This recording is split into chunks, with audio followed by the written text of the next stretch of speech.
The conference room on Luna Station was cold. Admiral Dae-jung Kim sat at the head of the table, his weathered face showing no emotion as he listened to the reports. Around him, 15 officers and civilian leaders waited in silence. The holographic display in the center showed the aftermath of the Tau Ceti attack. 40,000 dead. Buildings turned to ash. Children who would never see another sunrise. Ambassador Ji-won Park stood near the window, looking out at Earth hanging in the black void. She had spent 20 years building relationships with the Galactic Council, always smiling, always compromising, always appearing weak. That was the plan. That had always been the plan. But now, watching the death toll rise on the screens, she wondered if the plan had been worth it. The Council's response came through an hour ago, she said quietly. Her voice was steady, professional. Inside, she was screaming. They suggest we evacuate the disputed territories. They say the Vrelian Collective has legitimate grievances about human expansion. Someone at the table slammed their fist down. It was Counselor Jin Woo-bae, his face red with anger.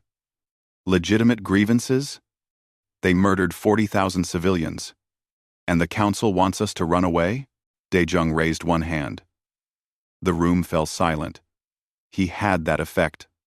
On people.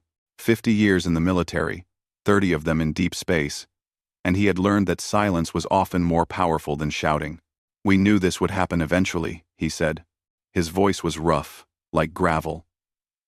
Captain Han Sol Lee, the youngest officer in the room, shifted in his chair.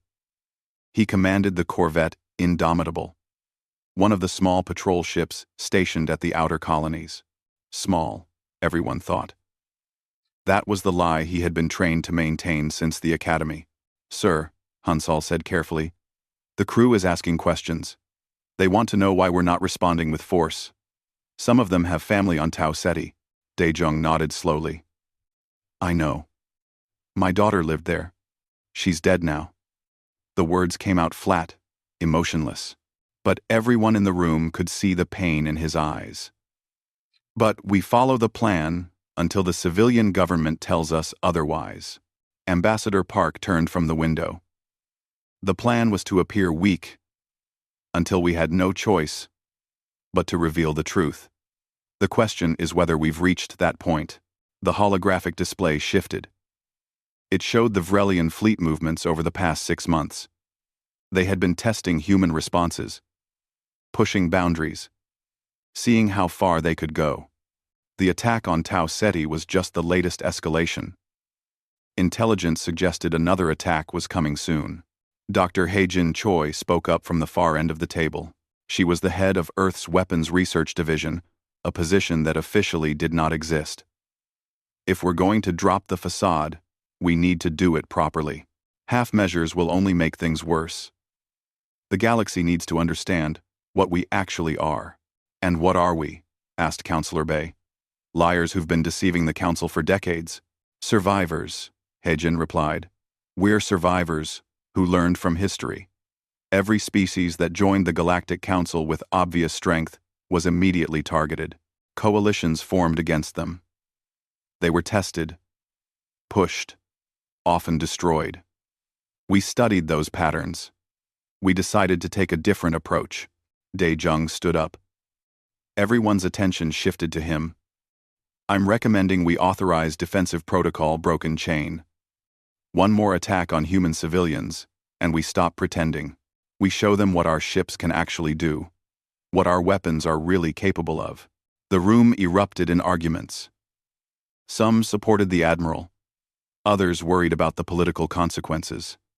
Ambassador Park listened to both sides, her mind racing through scenarios and outcomes. If we reveal our true capabilities, she said, cutting through the noise, the galaxy will never trust us again. They'll see us as deceivers. Some will fear us. Others will hate us. Many will do both. They already don't trust us, Dae-jung replied. They see us as useful primitives, newcomers who should be grateful for a seat at the table, but they don't respect us. Respect comes from strength, not from smiling and bowing. Han Sol thought about his ship. The Indomitable looked like a small corvette, maybe 70 meters long. But hidden behind false bulkheads and disguised systems was enough firepower to destroy a battleship. Every human vessel was built the same way. Appear small, appear weak, hide the truth. He had joined the fleet as a young man, proud to serve. Then came the training, the classified briefings, the moment when his instructors showed him what his ship really was. The pride had mixed with something else then. Shame, maybe, or fear. They were lying to the entire galaxy. What happened when the lie fell apart? There's another consideration, Dr. Heejin said. If we reveal our capabilities, other species will start asking questions. How did we hide this?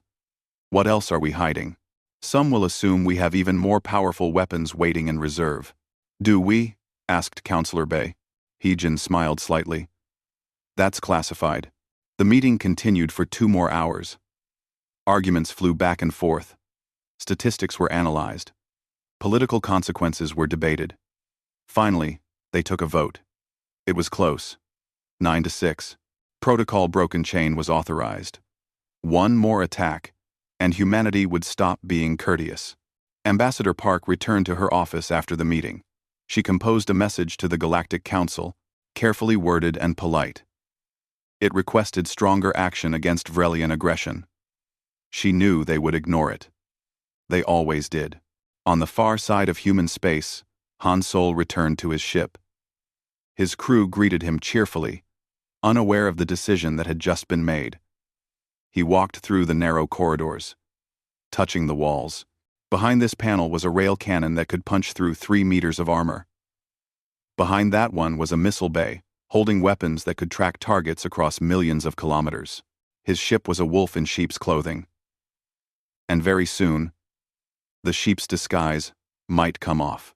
3 days later, long-range sensors picked up a Vrelian fleet entering human space. 23 warships, heading directly toward New Busan Colony.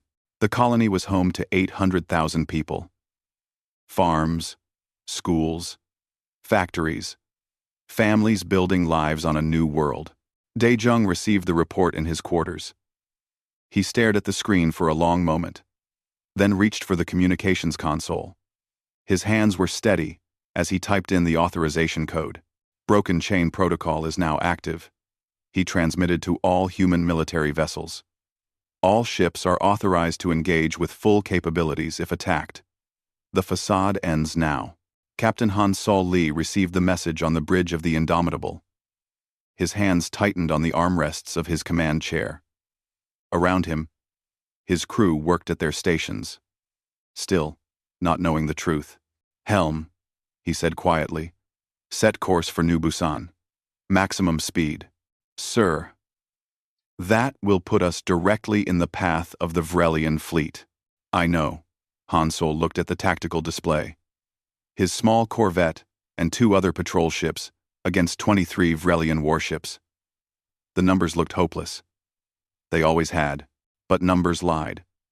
And humanity had been lying for 73 years. Now it was time to tell the truth. The Vrelian war leader Thex watched the 3 human ships on his tactical display and laughed. The sound came out as a chittering buzz through his mandibles. Around him, his command crew joined in the amusement. 3 tiny patrol vessels against his fleet of 23 warships. The humans were either brave or stupid. Probably stupid. They're transmitting, war leader, his communications officer announced. Let me hear it. The human captain's voice came through clearly, translated by the standard galactic software. This is Captain Han Sol Lee, of the Earth defense vessel Indomitable. You are ordered to retreat immediately from human territory. This is your only warning. Thex chittered again. Only warning? Their entire colony probably doesn't have weapons strong enough to scratch our hull plating. He turned to his weapons officer. Target the lead vessel. Show them what happens when primitives challenge the Vrelian collective.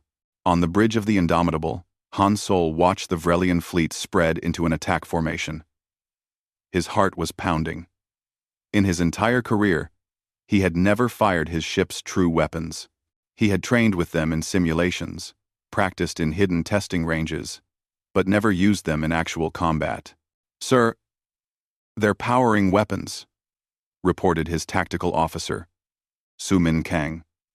She was young, brilliant, and like everyone else on the crew, had no idea what their ship really was. "All hands, battle stations," Han Sol said calmly. His training took over, pushing down the fear. "Engineering. This is the captain. Authorization code broken chain. Unseal all weapon systems and remove power limiters." Down in engineering, Su Min's counterpart, Chief Engineer Tae Yang Nam, stared at his console in shock. The authorization code had unlocked systems he had never seen before. His screens were filling with data about weapons, armor, and power systems that shouldn't exist on a Corvette.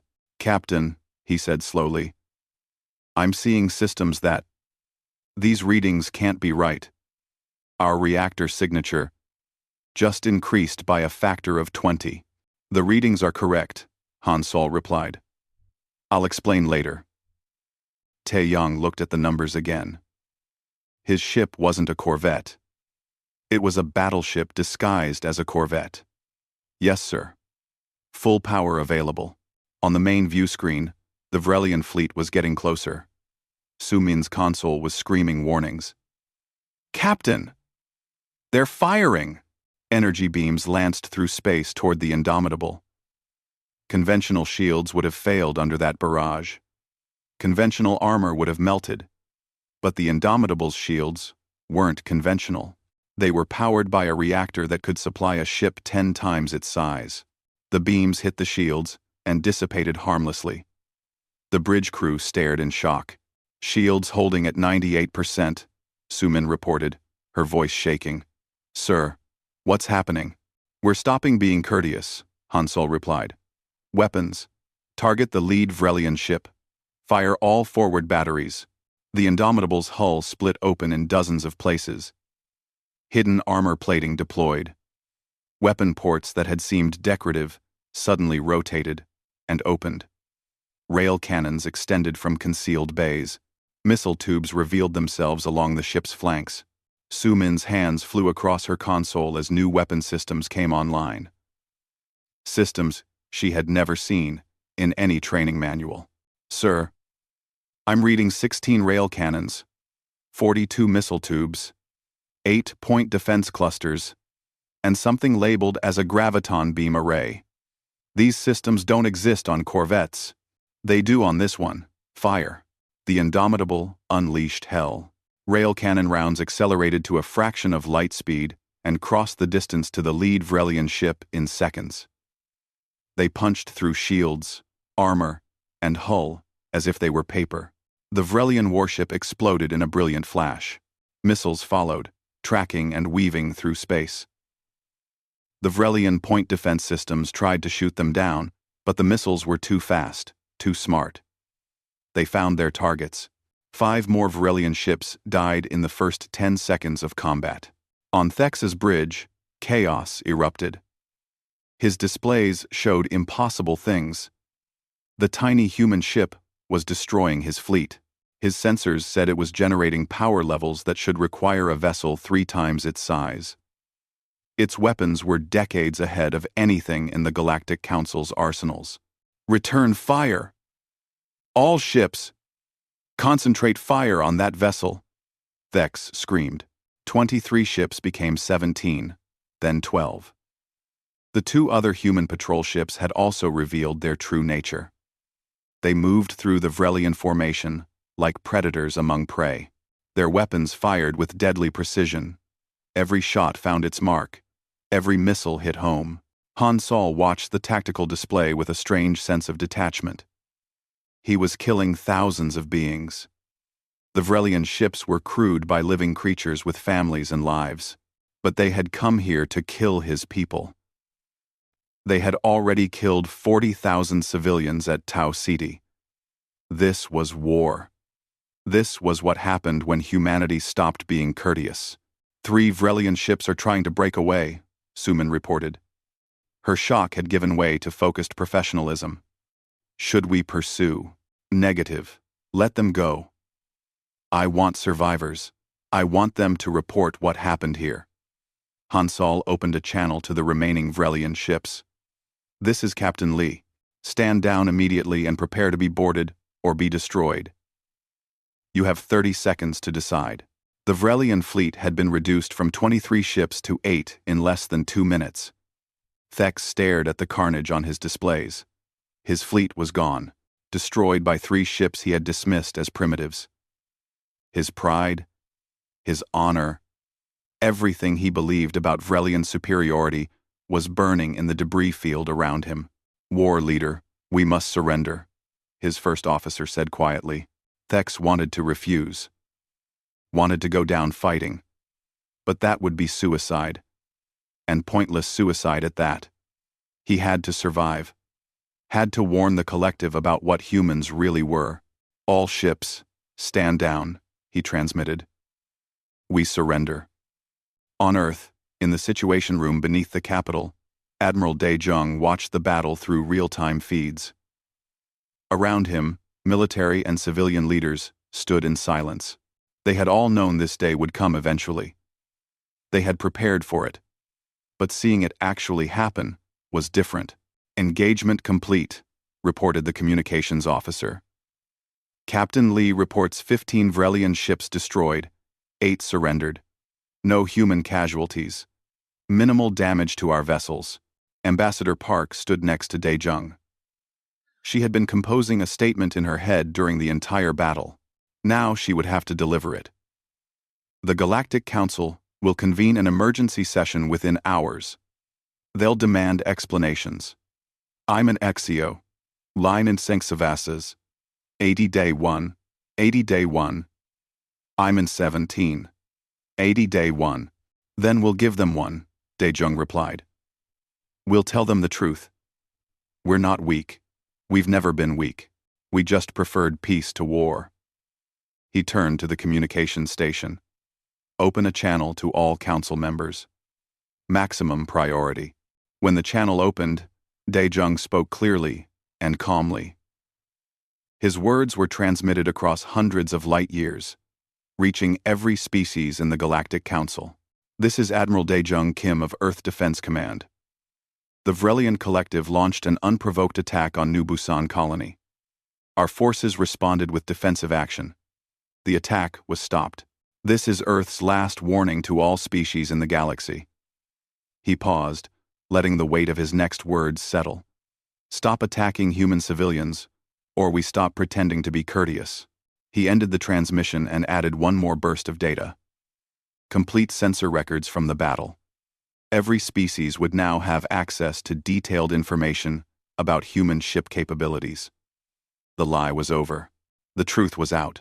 In the Galactic Council chamber, located on the neutral world of Vexa, emergency sessions were called. Ambassadors from 47 species gathered in person or through hologram.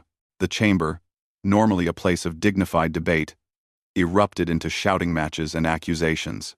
Ambassador Park attended through hologram, her image projected into the center of the chamber. She watched the chaos with a calm expression. Let them shout. Let them rage. Humanity had tried being weak and peaceful. That approach had cost 40,000 lives.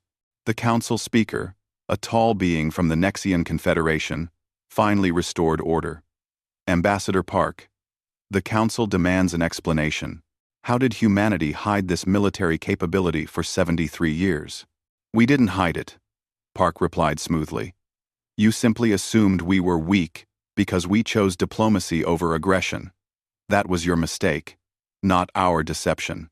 You lied about your ship capabilities, your weapons, We complied with all treaty obligations, Park interrupted. We reported our ship numbers accurately. We never deployed weapons in violation of council regulations. We simply chose not to volunteer information you never asked for. The chamber erupted again. Some species were angry. Others were frightened. A few looked impressed despite themselves. Hansol sat in his captain's chair, looking at the Vrelian ships on his view screen. They were damaged, defeated, their crews terrified. He felt no joy in the victory. Only a deep, weariness. The galaxy would never look at humanity the same way again. His communications officer looked up. "Sir, message from Earth Command. It's being broadcast on all frequencies." Admiral Daejung's warning. The bridge crew listened in silence as the Admiral's words echoed through the ship. "Stop attacking, or we stop being courteous." Han Sol closed his eyes. They had crossed a line today. There was no going back now. The galaxy had seen what humanity really was. Now, they would have to live with that knowledge. And humanity would have to live with what they had revealed. Dr. Nari Song stood before the Galactic Council's Intelligence Directorate, facing a panel of beings who looked at her with suspicion and barely concealed anger. She was a xenosociologist, one of the few humans who specialized in studying alien cultures. Today, they had summoned her to explain how humanity had deceived them for so long. "Let me make this simple," she said, calling up a holographic display. "Earth is a death world. Our gravity is higher than 90% of Council homeworlds. Our atmosphere is more corrosive. Our microbial life is more aggressive. Humans evolved to survive in conditions that would kill most of you." A Kelthian representative, his blue skin shimmering with agitation, interrupted. "We know your planet is harsh. That does not explain your military capabilities, doesn't it?" Nari smiled slightly. "Every human child grows up stronger than most adult aliens. Our reflexes are faster. Our endurance is greater. We thought you understood this. We thought you realized what it meant." She changed the display to show comparative biology. "It never occurred to you that we chose diplomacy because we understood exactly how strong we were." The silence in the chamber was thick. The intelligence officers looked at each other, realization dawning on their faces. They had made assumptions based on their own cultural frameworks. Peaceful species in their experience were peaceful because they lacked strength. They had applied that same logic to humans. Back on Earth, in a secure facility beneath the lunar surface, engineers and technicians were giving tours to select military analysts from allied species. The facility was enormous, carved into the moon's interior over 2 centuries. What had appeared on scanners as a natural satellite was actually humanity's greatest secret. "This is Bay 7, explained Chief Engineer G1 Ryu, gesturing to a massive space filled with ship construction equipment. "We've been building vessels here since 2159. The corvettes you saw at New Busan were constructed in this facility." A Thanix military observer, his 4 eyes wide with disbelief, pointed at the bay. "Your moon is hollow. Your entire moon is a military installation." "Not the entire moon," G1 corrected. "About 60% of it. The rest is still natural rock. We needed the mass to maintain proper gravitational readings." She smiled at their shocked expressions. "Come. Let me show you the dry docks." The dry docks were even larger, capable of constructing ships that dwarfed anything the Galactic Council had seen humanity deploy. Massive frames held partially completed hulls. Weapon systems in various stages of assembly lined the walls. "These are our actual combat vessels," G1 explained. "What you've seen so far are our scouts and patrol craft. We call them corvettes for simplicity, but they're actually light cruisers by Council standards." She pointed to a vessel, under construction, that was easily 3 times the size of a Council dreadnought. "That's a heavy cruiser. We have 12 of them completed, and another 8 under construction." The alien observers were silent, overwhelmed by the scale of human deception and preparation. In his office on Earth, Counselor Jin Wu Bei was arguing with Ambassador Park via secure channel. His face was red with anger. "We've destroyed 70 years of diplomatic progress. The Council sees us as liars now. 3 species have already withdrawn their embassies. 3 species who never respected us in the first place," Park replied calmly. She was tired. The past week had been a constant stream of meetings, accusations, and diplomatic crises. "Jin Wu, I understand your concerns, But we tried it your way. We smiled, and compromised, and built relationships. And where did that get us? 40,000 dead, at Tau Ceti. So we respond with overwhelming force? With deception revealed on a galactic scale? We respond with truth. We show them what we are. Park leaned forward. The galaxy operates on strength. Always has. We thought we could change that, with patience and diplomacy. We were wrong. Now we adapt. On the Vrelian homeworld, war leader Thex faced the High Command. He had been allowed to return, though his defeat had cost him all honor and rank. Now he stood before the 7 members of the Supreme War Council, explaining what had happened at New Busan. The human ships were unlike anything in our intelligence reports, he said, his voice steady despite his shame. They possessed weapons and defenses far beyond their apparent size. Our fleet was destroyed in minutes. The Supreme War Leader, an ancient Vrelian with scarred carapace, clicked his mandibles thoughtfully. This changes our strategic assessment. The collective cannot afford a full war with humanity if their entire fleet possesses such capabilities. It is more than their fleet, Supreme Leader, Thex continued. Their warning was broadcast with complete sensor data. Our analysts have reviewed it. Every aspect of their technology is decades ahead of Council standards. Power generation, weapons efficiency, defensive systems. Everything. The War Council deliberated in private after Thex was dismissed. The conclusion was bitter, but inevitable. The Vrelian collective could not defeat humanity in open warfare. Their honor demanded retribution for the destroyed fleet, but their survival demanded peace. It was the first time in Vrelian history that survival outweighed honor. Captain Han Sol Lee could not sleep. He lay in his quarters aboard the Indomitable, staring at the ceiling. When he closed his eyes, he saw Vrelian ships exploding, heard the death screams on intercepted transmissions, felt the weight of 15,000 lives ended by his command. There was a soft knock on his door. Su Min entered, looking as exhausted as he felt. She had spent the past week learning about the systems that had been hidden on her own ship. The revelation had shaken her worldview. No. Han Sol sat up. How's the crew handling it? Mixed reactions. Some are proud. We proved human strength. Showed the galaxy we're not weak. She sat down in the chair, across from his bunk. Others feel betrayed. They joined the fleet, thinking we were peacekeepers. Now they know we're weapons that were waiting to be unleashed. Han Sol nodded slowly. What do you feel? Su Min was quiet for a moment. I feel like we won a battle, but I'm not sure what war we're fighting anymore. The Vrelians attacked us. We defended ourselves. That's clear.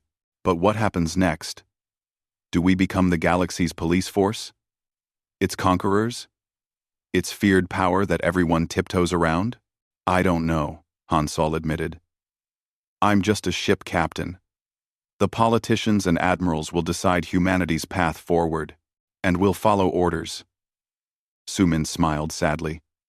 Like we always have, Admiral Dae-jung Kim received the casualty report from Tau Ceti on a quiet morning. The final death toll had been confirmed. 41,317 civilians. His daughter Hiri was number 3012 on the list. She had been a teacher, 29 years old. She had called him 2 days before the attack, excited about her students' progress. He stared at her name on the screen for a long time. Then he closed the file and opened another one. This was the projected casualty report if humanity had not revealed its true strength. Intelligence analysts had run the scenarios. Without the show of force at New Busan, Vrelian attacks would have continued. Escalated. Within 5 years, projected human deaths from Vrelian aggression, 2 million. His daughter's death had meaning now. It had forced humanity's hand, revealed their strength, potentially saved millions of lives. It was cold comfort, but it was something. Dr. Haejin Choi was giving an interview to the Galactic News Network. It was strange. Sitting in a studio answering questions about weapons systems that had been classified her entire career. But transparency was part of the new strategy. Show the galaxy what humans were capable of. Make sure everyone understood the consequences of aggression. Dr. Choi, you designed many of Earth's hidden weapon systems, the interviewer said. Some call you the architect of humanity's deception. How do you respond to that? Heijin smiled. I prefer to think of myself as the architect of humanity's survival. Every species that joined the Galactic Council, with obvious strength, was immediately targeted. We studied those patterns. We learned from others' mistakes. Yes, we hid our capabilities. But we did it to avoid exactly the kind of conflicts we're now facing. Do you regret the deception? I regret that it was necessary. I don't regret doing what was needed to protect my species. Heijin leaned forward. The galaxy operates on power dynamics. Whether we like it or not, we tried to change those dynamics through patience and cooperation. But some species only understand strength. So, we showed them strength. 3 weeks after the Battle of New Busan, sensors detected a massive mobilization in Vrelian space. Over 400 warships were gathering at their primary military staging area. Intelligence reported they were preparing for a major operation. The target was obvious: Earth. Admiral Daejung convened his command staff in the lunar facility's main operations center. The holographic display showed the Vrelian fleet in stunning detail. They're coming for revenge, Azara. From Amenti, Azara, he said simply. They cannot accept the humiliation of New Busan. Their honor demands a response. Can we stop them? Asked one of the junior admirals. Daejung looked at the display. 400 ships. It was a significant portion of the Vrelian military. If they committed this many resources, they were betting everything on one massive strike. How much more? Ambassador Park asked. She had traveled to Luna for this meeting. Everything. Daejung's expression was grim. We'll have to show them our full defensive network. The platforms at Neptune. The weapon systems in the asteroid belt. The Mars shipyards. All of it. That will terrify the entire galaxy, Park said quietly. I know. But if we don't stop this Vrelian fleet decisively, others will see weakness. More attacks will come. Better to show overwhelming strength now and prevent future conflicts. He turned to his staff. Begin activating all defensive systems. I want every platform online, every ship ready. When the Vrelians arrive, we'll give them a demonstration they'll never forget. Captain Hansol received new orders. The Indomitable was to take position in the asteroid belt, coordinating with hidden weapon platforms. He read the briefing on those platforms and felt his breath catch. There were thousands of them, thousands of weapon systems disguised as mining facilities and research stations. Humanity hadn't just been hiding a few tricks, they had militarized the entire solar system. The Vrelian fleet began its journey toward Earth. War leader Thex, stripped of rank but still commanding respect, had been allowed to accompany the fleet as an advisor. He watched the preparations with a sense of dread. He had seen human capabilities firsthand. He knew this fleet might not be enough, but the Vrelian High Command would not listen. They saw only numbers. 400 ships versus humanity's revealed few dozen. The mathematics seemed clear. They were wrong. Thex knew they were wrong, but honor demanded the attempt. The galaxy watched and waited. Humanity had issued its warning.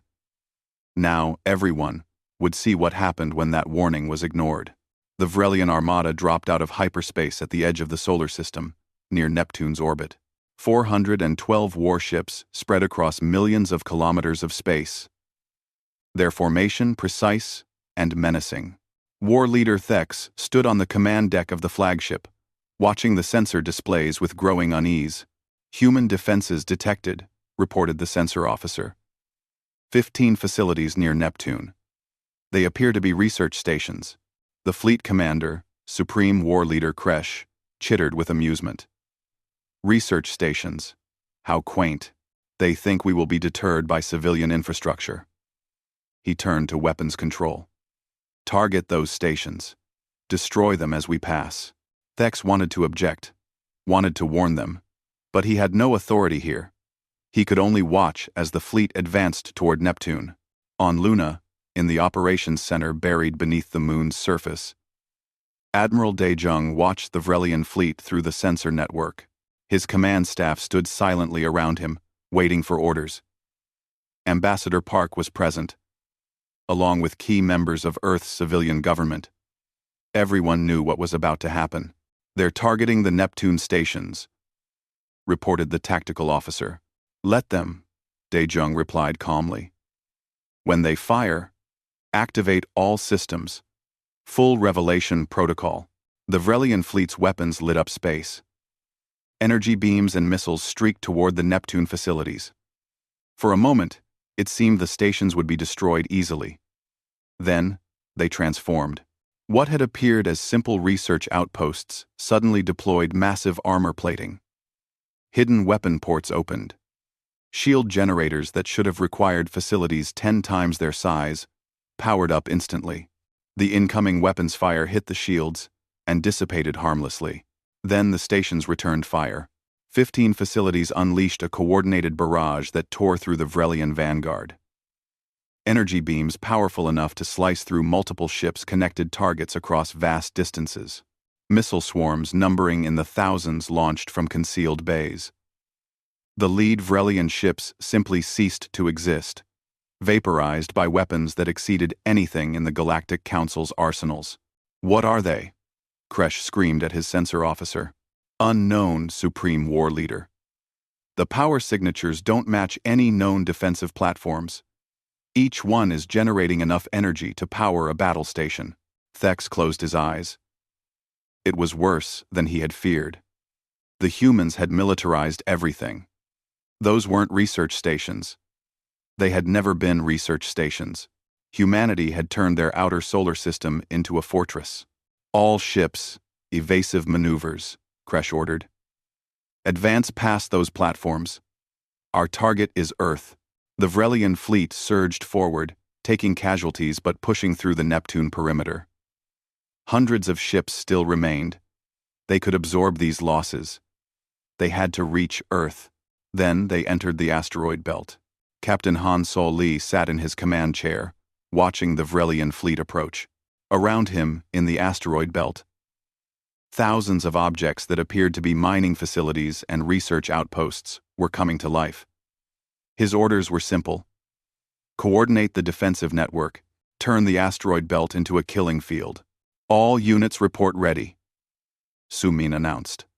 She had adapted quickly to her new reality, embracing the truth about their ship and their mission. "Execute Operation Gravelstorm," Hansol commanded. Across millions of kilometers, hidden weapons platforms activated simultaneously. What the Vrelians had assumed were mining lasers and drilling equipment revealed themselves as military-grade weapon systems. Asteroids that had been hollowed out and converted into missile batteries opened their concealed launch bays. The asteroid belt came alive with weapons fire. Vrelian ships found themselves caught in a three-dimensional crossfire. Weapons platforms hidden on asteroids fired from every direction. Missiles emerged from the belt itself, weaving between rocks and debris to find their targets. The Indomitable and other human ships darted through the chaos, their true combat capabilities fully unleashed. Han Sol's tactical display showed Vrelian ships dying by the dozens. The battle wasn't coordinated. It was systematic extermination. The humans had turned the asteroid belt into the largest weapon system ever created.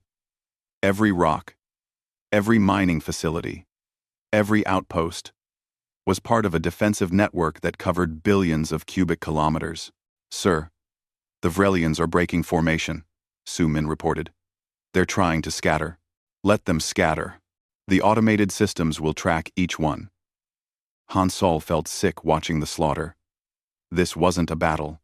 It was murder. But the Vrelians had come here to attack Earth.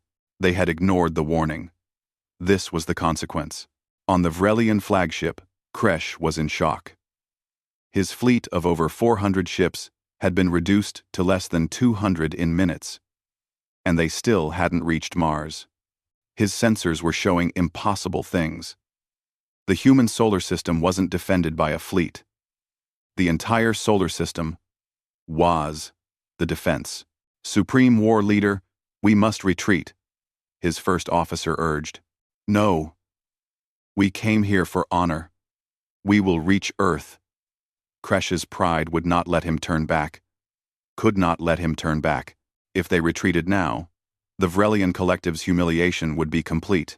The surviving ships pushed forward, leaving the asteroid belt behind. Mars lay ahead. Surely they could not have militarized an entire planet. They were wrong. Mars's two moons, Phobos and Deimos, suddenly came to life. What appeared to be minor research installations transformed into massive weapon platforms. But more shocking was what emerged from behind Mars itself. Ships. Not the corvettes and light cruisers the Vrelians had fought before. These were massive vessels, dreadnoughts that dwarfed anything in the Galactic Council's fleets. Commander Taeyang Park, Admiral Daejung's son, stood on the bridge of the dreadnought Sentinel. His ship was 3 kilometers long, bristling with weapons that had taken 50 years to develop. He had waited his entire career for this moment, not because he wanted war, but because he wanted to ensure war would never come to Earth. All dreadnoughts, advance, he commanded. His voice was steady, professional. Non-lethal weapons authorized. I want prisoners, not corpses. The 5 dreadnoughts moved forward in perfect formation. They didn't fire immediately. Instead, they deployed a weapon system the Vrelians had never encountered. Electromagnetic pulse generators, powerful enough to disable ships without destroying them. Vrelian vessels began to go dark. Their power systems failed. Life support continued. But weapons, shields, and engines shut down. Ships that moments before had been firing desperately at the human defenses now drifted helplessly in space. We are disabling your vessels, not destroying them. Taeyang broadcast on all frequencies. This is mercy. Do not mistake it for weakness. Surrender now, and you will be treated humanely. Continue fighting, and we will show you what discourteous looks like. The demonstration of precision horrified the watching galaxy more than the destruction had.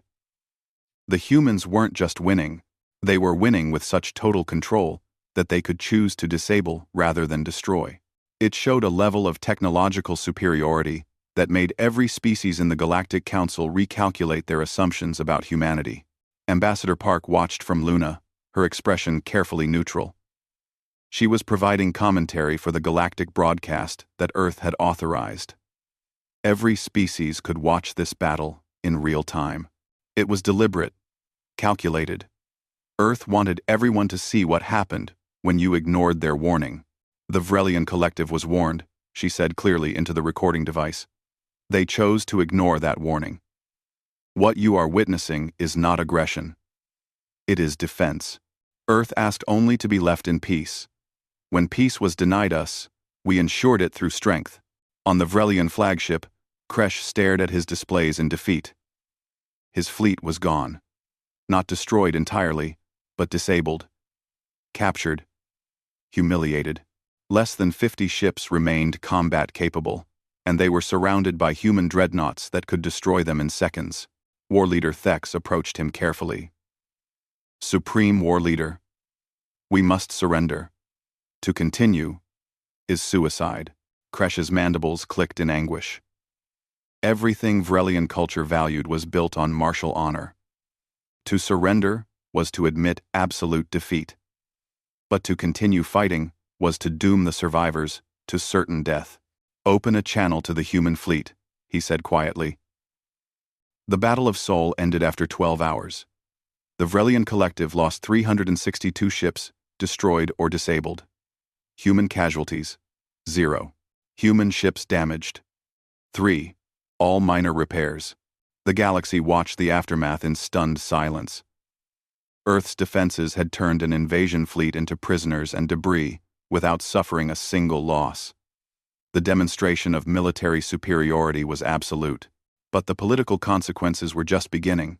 Within hours of the battle's end, 3 species announced they were forming a defensive alliance for mutual protection. The stated purpose was defense against external threats. Everyone knew the real target was humanity. Earth had revealed itself as the most powerful military force in the galaxy. Fear and resentment spread quickly. Admiral Dae-jung read the intelligence reports in his office, feeling the weight of command press down on him. They had won the battle. They had stopped the Vrelian threat. But in doing so, they had created a new problem. The galaxy now feared humanity more than it respected them. "We did what was necessary," he said to Ambassador Park, who had come to discuss the political situation. "I know," Park replied. "But necessary actions still have consequences. We've fractured the Galactic Council. Some species want to ally with us. Others want to contain us. Most are just afraid. What would you have done differently?" Park was quiet for a long moment. "Nothing. We tried diplomacy. It failed. We tried appearing weak. That led to attacks. So we showed our strength. Now we deal with the aftermath." She looked at the display showing Earth, peaceful and blue in the void. "The question is, what kind of power we want to be? Feared? Respected? Isolated? How about safe?" Dae-jung suggested. "I just want Earth to be safe. Then we need to show the galaxy that our strength has a purpose beyond self-defense." Park's expression was thoughtful. "We need to become something more than just the species everyone fears." Captain Han Sol returned to his quarters after the battle. His crew was celebrating their victory in the ship's mess hall. He could hear their voices echoing through the corridors. They had every right to celebrate. They had defended Earth, stopped an invasion, protected billions of lives. But Han Sol felt no joy. He had watched hundreds of ships die, had coordinated weapons systems that killed tens of thousands of Vrelians. Yes, they had attacked first. Yes, humanity was defending itself. But the weight of those deaths sat heavily on his conscience. There was a message waiting for him, a personal transmission from Admiral Dae-jung. Han Sol played it. Curious what the old admiral wanted, Dae-jung's face appeared on the screen. He looked tired. "Captain Lee, I wanted to personally commend you for your actions at New Busan and in the Sol defense. You performed admirably." The admiral paused. "I also wanted to tell you something. The weight you're feeling, the guilt over the lives taken, that's normal. It's human. Don't try to suppress it. The day we stop feeling that weight is the day we become the monsters the galaxy fears we might be." The message ended. Han Sol sat in silence for a long time, thinking about what kind of person he wanted to be. What kind of species humanity wanted to be. They had shown the galaxy their strength. Now they needed to show their character. 6 months after the Battle of Sol, Ambassador Ji-won Park stood before the Galactic Council once more. The chamber was different now. Empty seats marked where species had withdrawn their membership. New security measures separated the various factions that had emerged. The unity that had defined the Council for centuries was fractured, and everyone knew humanity was the cause. Park looked across the assembled representatives without apology. She had spent months preparing this speech, working with Earth's leadership to define humanity's new position in galactic politics. Today would determine whether Earth became a force for stability or a catalyst for greater division. "Members of the Galactic Council," she began, her voice clear and steady. 6 months ago, humanity revealed capabilities we had kept hidden for 7 decades. Many of you feel betrayed. You call us liars and deceivers.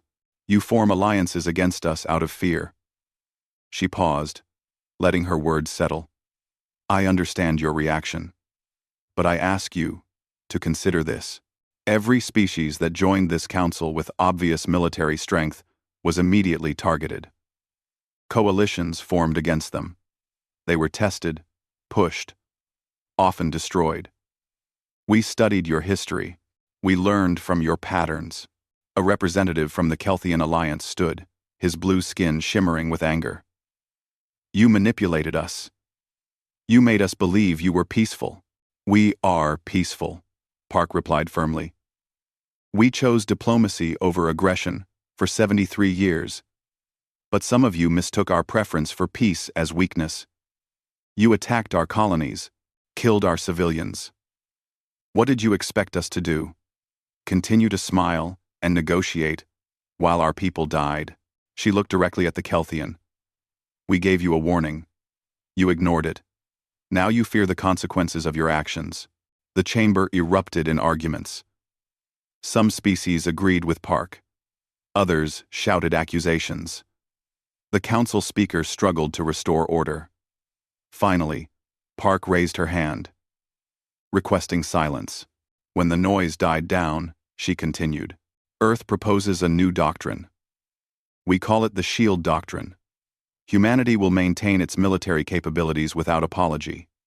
But we will also use that strength to protect others. Any species, regardless of past disagreements with Earth, can request our assistance if they are attacked. We will respond. We will defend them. The chamber fell silent. This was unexpected. Earth was offering to become the galaxy's protector rather than its conqueror. Why would you do this? Asked a representative from the Thanix Federation. What do you gain? Stability. Park answered simply. Peace. A galaxy where strength is used to protect the weak rather than exploit them. We're not asking for control. We're not demanding tribute. We want a seat on the Council's Security Directorate and formal recognition of our territorial claims. In exchange, we offer our protection to any species that needs it. The debate that followed lasted 3 days. Earth's proposal divided the Council further. Some saw it as genuine. Others suspected hidden motives. But slowly, support began to build. Species that had been victims of aggression saw opportunity. Smaller civilizations saw protection. Even some of Earth's critics admitted the proposal had merit. On Earth, President Sung Ho Yoon addressed the planet in a broadcast that reached every human colony. His words were measured, carefully chosen to explain the new direction humanity was taking. For 73 years, we hid our strength. We did so to survive in a galaxy that punishes the strong. But hiding is no longer possible. The galaxy has seen what we are. Now we must decide what we do with that revelation. He looked directly into the camera. We will not become conquerors. We will not prey upon the weak. We are humanity. And we will use our strength to protect, not destroy. This is who we are. This is who we choose to be. In a small apartment on New Busan Colony, being rebuilt after the Vrelian attack, a young girl named Min Seo watched the president's speech with her mother. The attack had killed her father. She still had nightmares about the explosions and screams. Mom, are we going to hurt other people now? She asked quietly. Her mother, Jia, pulled her close. No. Sweetheart. We're going to make sure what happened to us doesn't happen to anyone else. We're going to be strong so that others can be safe. Captain Hansol Lee stood on the bridge of his new command. Not the Indomitable anymore. He had been promoted and given command of the Guardian, Earth's first openly designated dreadnought. The ship was enormous, powerful, a symbol of humanity's revealed strength, but its mission was different from what most expected. Captain, we're receiving a distress call, reported his communications officer, Eun Ji-han. She had been promoted to lieutenant and had become one of his most trusted officers. It's from a Catholian colony world. They're under attack by raiders. Hansol checked the tactical display. The Catholian Confederation was part of the Alliance of Caution, one of the species that feared humanity. They had withdrawn their embassy from Earth, made public statements about the threat humans posed to galactic peace. How long until we can reach them? He asked. 4 hours at maximum speed. His XO looked at him questioningly. Sir, the Catholians aren't our allies. They're actually hostile to us politically. Are we really going to help them? Hansol thought about the Shield Doctrine, about what kind of species humanity wanted to be, about the choice between being feared and being respected. Yes, Set course for the Cathalian colony. Maximum speed. And send a message to their government. Tell them help is coming. The Guardian jumped to hyperspace, racing toward beings who feared and distrusted them. Because that was what the shield doctrine meant. Protection for everyone, not just allies. On the Vrelian homeworld, former war leader Thex attended a council of reconciliation. It was a new institution, created specifically to address the relationship between the collective and humanity. Thex had been chosen to participate because he had first-hand experience fighting humans. His shame had somehow become valuable. Across from him sat a human delegation led by Dr. Hee-Jin Choi. She had come to discuss technology sharing and defense cooperation. The Vrelians had been devastated by their defeats. Their military was shattered. Their honor was in ruins. And now humans were offering them help. Why? Thex asked her directly. We attacked you. Killed your people. Why offer us assistance? Hee-Jin smiled sadly. Because this cycle of violence has to end somewhere. We could dominate you. Destroy what remains of your fleet. Force you into submission. But what would that accomplish? More resentment, more fear. Eventually, more war. She leaned forward. Or, we can show you that strength doesn't have to mean cruelty.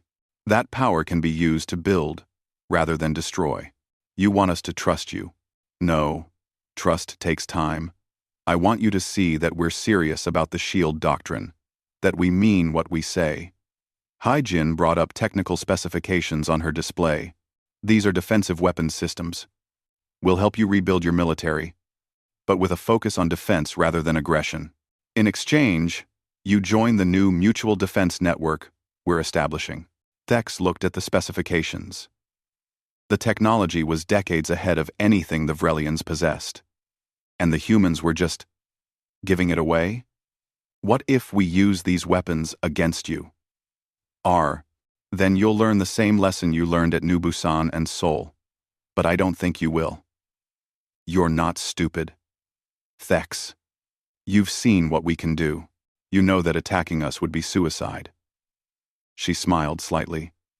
But more than that, I think you're tired of war. Your people are tired of war. So are mine. Let's try something different.